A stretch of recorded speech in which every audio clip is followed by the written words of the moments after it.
همین لحظه، همین دقیقه، همین ثانیه ها برای من خیلی خوشحال کننده است.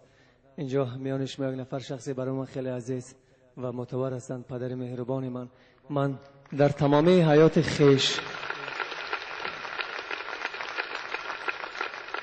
و اگر 30% در زندگی برای زنده ماندن، برای ایجاد کردن کوشش و تلاش کردم، 70% دیگر برای افتخار پدرم بود که شاید در یک کنج، در یک کنار نفری میگوید فلانی پدر من با افتخار میگوید که فرزند من است و من خیلی افسوس میخورم که امروز پدر من به یار آمدن، با حال دلافگار آمدن، ولی به هر صورت خوش آمدن، قدمشان بالای دیده.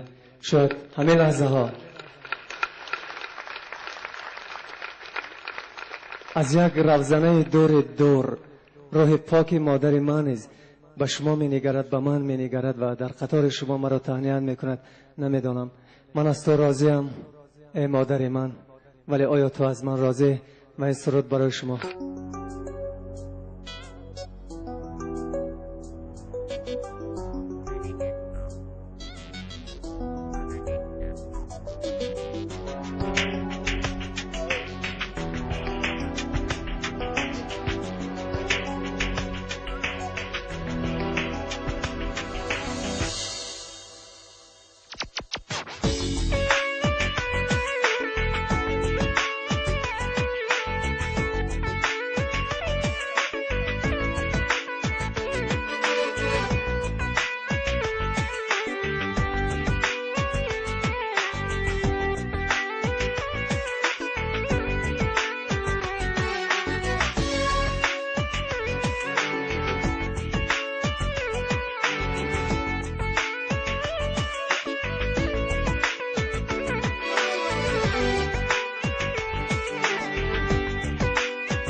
در می آید امروز تو مادری جگر سوز، پدر می آید امروز تو مادری جگر سوز.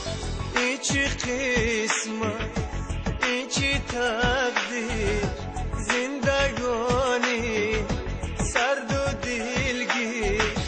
مادرم در پشت خواب از پدر آمدی باز، خسته و زار پوزن دردی از غمی یار، از غمی یار.